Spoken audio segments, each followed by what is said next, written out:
Добрый день, дорогие друзья! Сегодня здесь собрались наши партнеры. Ну, я так понимаю, также собрались те, кто интересуется деятельностью фонда. Наверное, те, кто хочет понять, чем же он занимается на протяжении 30 лет. И, наверное, это родители, наверное, это бабушки, будущие социальные партнеры наши, да? И сегодня я хотел бы сказать о том, что вот сегодняшний наш формат, он немножко необычный для юбилейных мероприятий. Именно сегодня наше 30-летие, но мы сегодня отмечаем не поздравлениями, подарками и так далее. Но мы от этого тоже не отказываемся, мы в декабре проведем такое мероприятие обязательно. Дело в том, что у нас цикл мероприятий, посвященных именно 30-летию. Начали мы его еще 12 октября прошлого года, когда мы отмечали 30 лет со дня выхода распоряжения Бориса Николаевича Ельцина о создании специального такого фонда, который вот создавался в тот момент. Ну, давайте я начну уже свои слайды показывать. Вот получается, что в 1992 году Борис Николаевич подписал распоряжение о целевом фонде для нужд республики Якутия.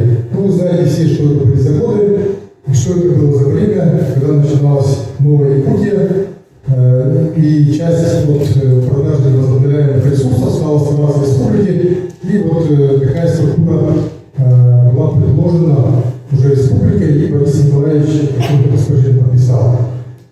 И вот 12 октября мы как раз с Михаилом Ефимовичем впоследствии встречались со студентами Москвы. Это в прошлом году. 29 октября уже издан, 92 года был издан указ Михаила Ефимовича Николаева, первого президента нашего, о создании именно целевого фонда будущих поколений Республики Саха-Якутия с таким очень красивым, говорящим названием. И вот 29 октября мы проводили также в Москве впоследствии так называемое чаепитие у Красных Ворот, где мы пригласили наших финансовых партнеров, компаний, и с ними вот разговаривали о том, как мы работаем, какие у нас планы. И вот в 1992 году я вот здесь очень коротко, на самом деле, коснусь основных тех, наверное, более подробно уже в декабре докладе прозвучит. Сегодня у нас больше посвящено сегодняшней деятельности фонда. Поэтому коротко коснусь, что в 1992 году при Мундрагмеде работал фонд в начале. Затем вот как раз таки занималась группа вот именно проработкой того, чем будет заниматься фонд. Вот Александр Андреевич Бугаевский сегодня здесь с нами. Значит, и, соответственно, уже 23 августа 1993 года уже самостоятельное юридическое лицо было зарегистрировано и вот считается днем рождения уже такого целевого фонда будущего поколения Республики Саха-Якутия, вот такого, как он сегодня есть. Ну и, соответственно, довольно быстро была принята соответствующая программа. Вот, и, конечно же, в первую очередь было начато направление, связанное со строительством различных социальных объектов. Как вы знаете, более 130 объектов построено и реконструировано за это время. А в середине 2000-х годов фонд стал работать уже над многими социальными проектами. За 30 лет мы насчитали более 100 различных проектов. Вот знаковая такая программа «Семья для ребенка», когда фонд получил больше 100 миллионов, насколько я знаю, федеральных денег вот, для целей, связанных вот именно поддержка семьи и детства. Так, ну и далее вот такое знаменательное событие, когда с компанией, нашей главной компании республики, акционерной компании «Роса», было подписано соглашение сроком на 10 лет и не менее 521 миллиона рублей. Компания обязалась именно через фонд реализовывать различные социальные проекты. В 2021 году вот это соглашение было продлено на 5 лет, и сегодня мы работаем уже 3-й год над реализацией новой концепции фонда. Мы уже четко определили для себя, что наша миссия связана именно с детьми, с молодежью, и мы должны реализовывать собственные такие системные, якорные, ключевые проекты. Вот. Ну и кроме того, вот с прошлого года мы стали социально ориентированной некоммерческой организацией, что позволяет нашим жертвователям иметь налоговые льготы. Далее коснусь некоторых ключевых объектов, построенных за это время. Это стадион Туймада, это государственный цирк, дворец спорта 50 лет победы, центр охраны материнства и детства. Вот те объекты, без которых мы сегодня уже себя не представляем. Да? Ледовый дворец, плавательный бассейн Волгун, русский драматический театр, студенческие корпуса. Ну и здесь также вы видите и исторический парк «Россия. Моя история». Здесь фонд участвовал в оснащении этого парка на сумму более чем 100 миллионов рублей. Так, ну и здесь уже пошли объекты, те, которые мы именно последние годы реализовали. Это в Виноградовском районе, в Верхоянском районе, в Узалтранском, Нарвском, то есть видите, по всей республике идет свидетельство наших объектов. Ну и знаковый наш такой объект – это учебно-лабораторный корпус Малой академии наук, который мы ввели в прошлом году, и намерены дальше также там развивать эту территорию. Ну и вот, что касается различных проектов, которые были реализованы, здесь мы тоже вот выбрали буквально некоторые только, как я сказал, их более 100, связанные с развитием физической культуры и спорта, связанные с поддержкой детей, находящихся в трудной жизненной ситуации, с поддержкой юных талантов, спортивного направления, интеллектуального, и также вот детские площадки. Вот. Ну и вот есть интересные проекты, которые, ну, такие, можно сказать, отдельными такими сроками, можно сказать, идут. Вот проведение комплексных научных исследований экологического состояния биологической группы УСов и здоровья этого населения этой территории. Это вот одно из значимых мероприятий, которое было профинансировано компанией УРОСа. И вот наши научные организации провели вот на такую достаточно серьезную сумму исследования вот в этом направлении. И вот, можно сказать, актуальные такие наши направления, связанные с формированием комфортной городской среды. Здесь наш центр компетенции лет работает. И, соответственно, вот мастер-план города Якутска, о котором сегодня очень много говорят, и вот он буквально скоро должен быть представлен уже президенту страны, а уже Юрий Петрович Трухин его представлен. И как раз таки мы вместе с Домом РФ профинансировали здесь также средства компании УРОСа, значит, и этот мастер-план скоро уже начнет действовать. Идет разработка, уже заканчивается мастер-план Миринги, здесь мы это финансируем с компанией Повар. Да? Также мы выступили в прошлом году оператором внебюджетных средств по столетию, по празднованию столетия образования Якутской ССР. Как вы знаете, с 2020 года мы также через нас компании финансировали различные мероприятия, связанные с борьбой с пандемией. Ну и также последствия пожара.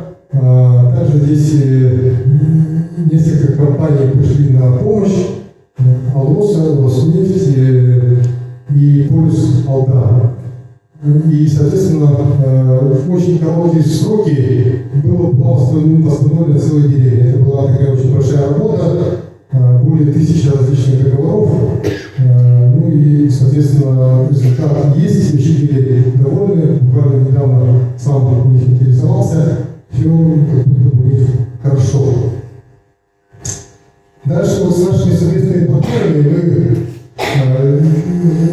совместно с партнерами работаем еще вот сегодня над такими инфраструктурными объектами, как парк будущих поколений. Это наш ключевой проект.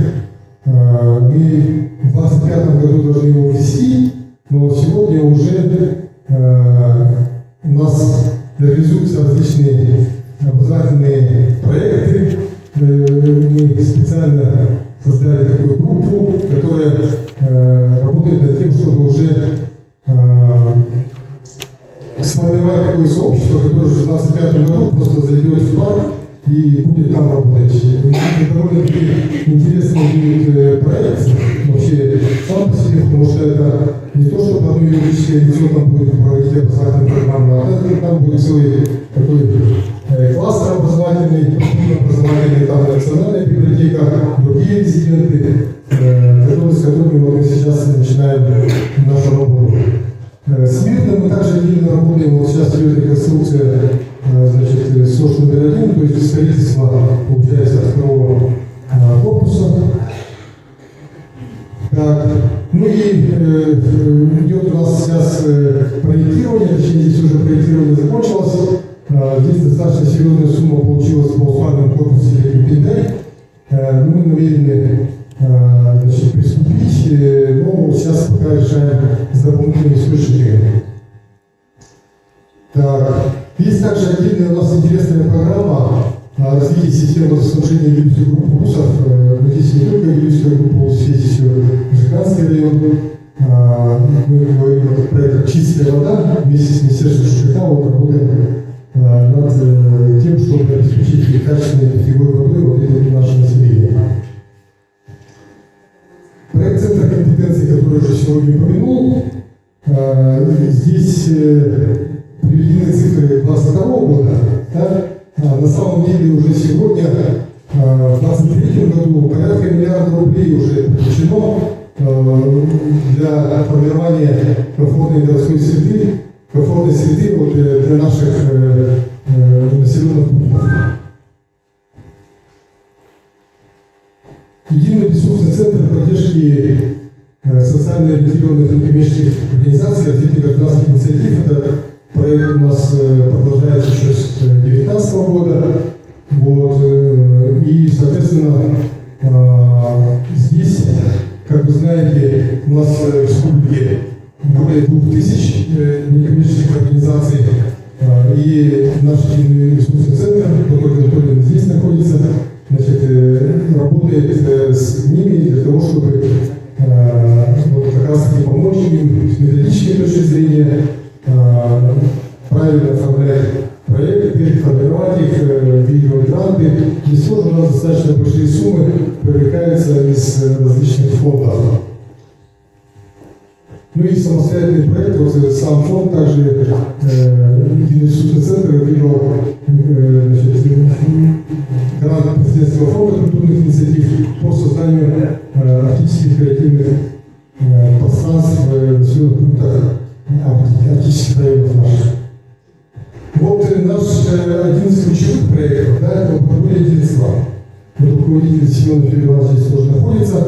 Значит,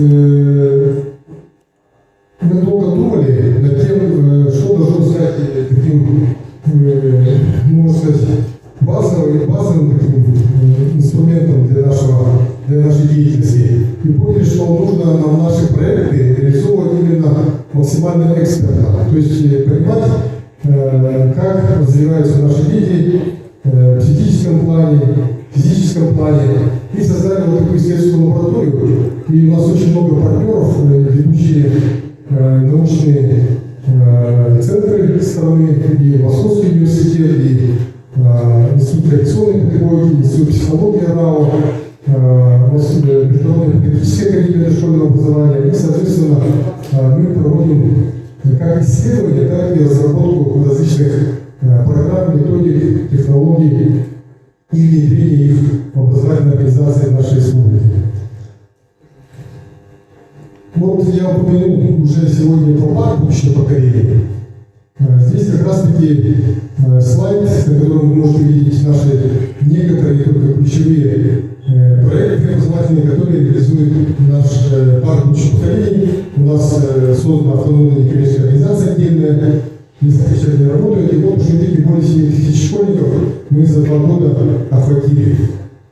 Так, ну и работаем с различными как частными организациями, так и муниципальными, государственными, различных направлений. И надеемся, что в 2025 году мы все вместе уже будем реализовывать свою миссию в новом замечательном парке будущего поколения, который, кстати говоря, уже получил проект 3 архитектурных международных премий за это время. Так. Дальше, вот мы все знаем, что сегодня у нас образованию уделяется повышенное внимание, в частности, в связи с тем, что у нас поставлены задачи достичь технологического суверенитета страны, и, соответственно, мы имеем партнерские отношения с Московским физико-техническим институтом, с Фондом развития физических школ. Ну и здесь не указано, но мы стали также соучредителем ассоциации школьного кластера при МФПИ и, соответственно, вот, реализовываем проекты вместе с ними.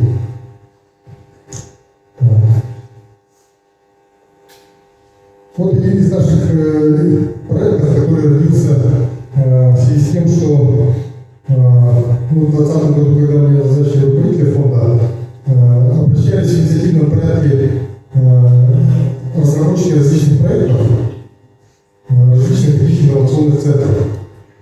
И мы, в общем-то, вместе с ними дорабатывали их проекты, прорабатывали вместе с экспертами и в конце концов вот, поддерживали. Да, вот 11 детских инновационных центров было создано до 2022 года, но с 2021 года мы решили проводить это на конкурсной основе. В прошлом году у нас участвовало более 30 организаций, 4 из них мы поддержали на сумму около 1 миллиона рублей. В этом году мы решили уже пойти дальше и, собственно говоря, объявили такой конкурс не одноэтапный, а двухэтапный, в котором поучаствовало почти 40 образовательных организаций, из которых мы выбрали 20 и провели акселерационную программу. То есть эти команды, во-первых, 3 дня здесь находились и изучали, как значит, разрабатываются проекты. Дальше они посетили различные наши инновационные центры, сами в роли экспертов побывали, такая учеба была. Ну и онлайн дальше их сопровождали консультанты. И, соответственно, далее, вот в июне уже не доложились комиссии, и 10 из них были выбраны, и они получили гранты в сумму до 1 миллиона рублей. Мы намерены продолжать дальше. Также здесь мы, качественный партнер у нас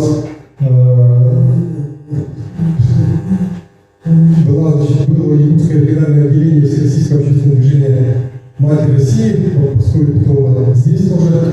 Вот. И здесь проект «Дети герои» также мы поддержали.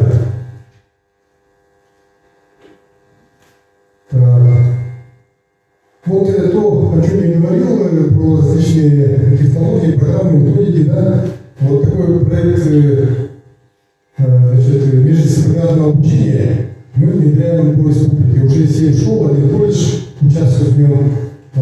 Интересная очень методика, в которой дети, оказывается, могут весь класс с большим интересом учиться, практически не уставая. Они обычно бывают же дети радостно бегают на перемену со звонком, да, а здесь наоборот дети хотят дальше очень учиться. Поэтому вместе с психологическим институтом Российской академии образования работаем над проектом. Проект «Будущее России», значит, как вы знаете, в 2019 году он начался. Проект Асилия Сергеевича Николаева. Как вы знаете, сейчас гимны звучат по всей России, начали здесь мы, якуты. Ну и, соответственно, с 2021 года мы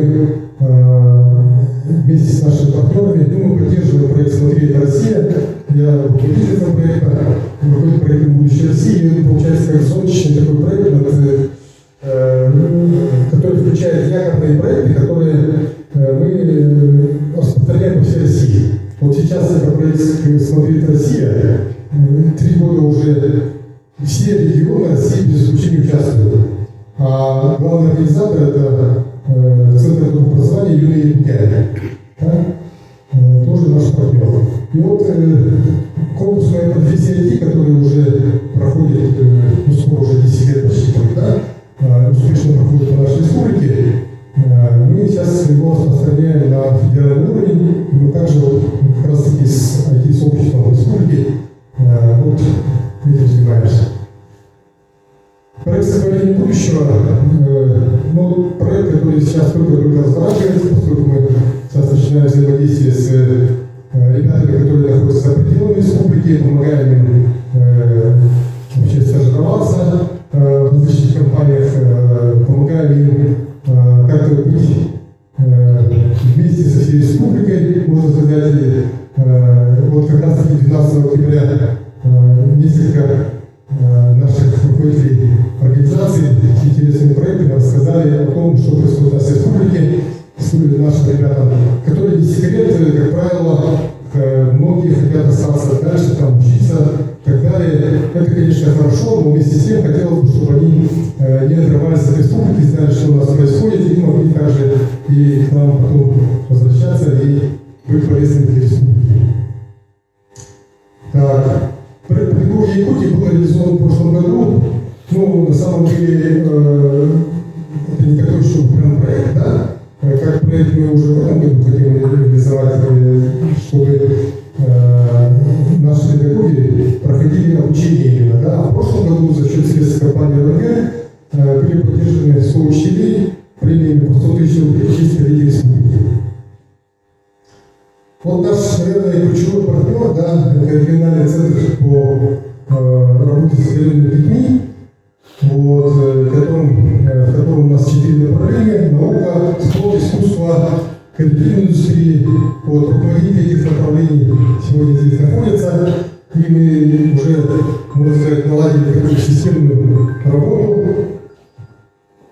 И много достаточно у нас направлений, по которым мы сотрудничаем. Это и закупка оборудования, это и проведение мероприятий, это и замечательное такое мероприятие, как образовательная экспедиция, в рамках которой получается наши организации, партнеры, и мы вместе с ними в рамках Дней фонда в этом году ездят по республике, выявляют талантливых одаренных детей. И дальше с ним работают. Вот, это мой заключительный слайд. Да? Здесь представлена, можно сказать, наша мечта или наши замыслы, связанные с тем, что вот на основе того нашего учебно-лабораторного корпуса Малой академии наук мы хотим дальше развивать научно-технологические классы. Я уже упомянул про научно-технологический суверенитет страны, который мы должны добиться. И вот те ребята, которые сегодня учатся в различных ведущих вузах России, пройдя обучение через стенах Малой академии наук, они, конечно же, могли бы быть полезными нашей республике именно в создании вот такого центра мирового уровня. Да? И сейчас с компанией «Роснефть» мы уже отрабатываем строительство жилого корпуса для педагогов, да, Малой академии наук. Вот. Ну и далее будем работать уже над другими объектами. Вместе с Министерством образования и науки, вместе с Северо-Восточным федеральным университетом, вместе с другими нашими партнерами. Дорогие друзья, на этом я свое выступление заканчиваю.